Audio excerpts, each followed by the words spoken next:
Mr. Robinson? Yes.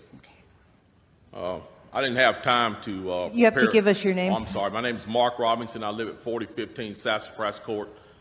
That's right here in Greensboro. I've lived in Greensboro all my life. I didn't have time to write a fancy speech. I didn't have time to, I didn't have the resource of an English teacher to sit down and write a speech with at school today and be, brought over here or practice or anything. What I really came down here for is this. I've heard a whole lot of people in here talking tonight about this group and that group and domestic violence and blacks, these minorities and that minority. What I want to know is, when are you all going to start standing up for the majority? And here's who the majority is. I'm the majority.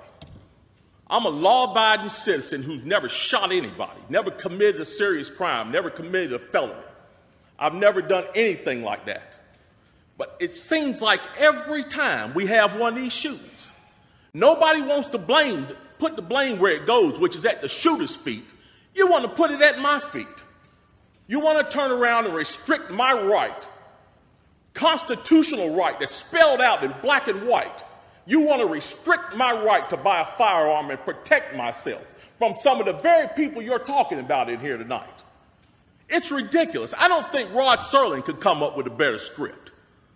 It does not make any sense. The law-abiding citizens of this community and many communities around this country, we're the first ones taxed and the last ones considered and the first ones punished when things like this happens, because our rights are the ones that are being taken away.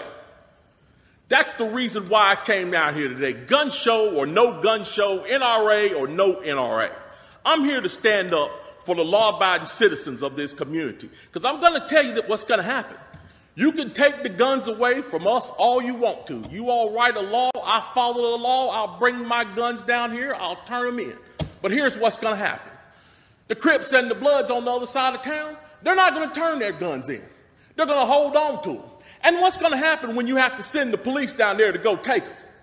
The police can barely enforce the law as it is. As what I see, we demonize the police, criminalize and vilify the police, and we make the criminals into victims. And we're talking about restricting guns?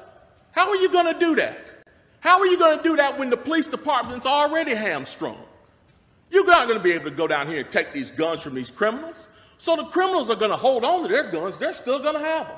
They're still going to break in my house, and they're still going to shoot me with them. And guess who's going to be the one that suffers?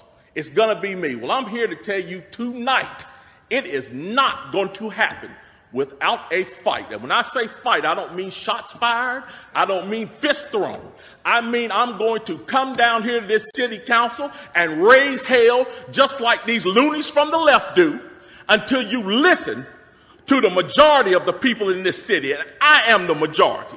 The majority of the people in this city are law-abiding, and they follow the law, and they want their constitutional right to be able to bear arms. They want to be able to go to the gun show and buy a hunting rifle or a sport rifle. There are no military-grade weapons sold at the gun show. An AR-15 is not a military-grade weapon.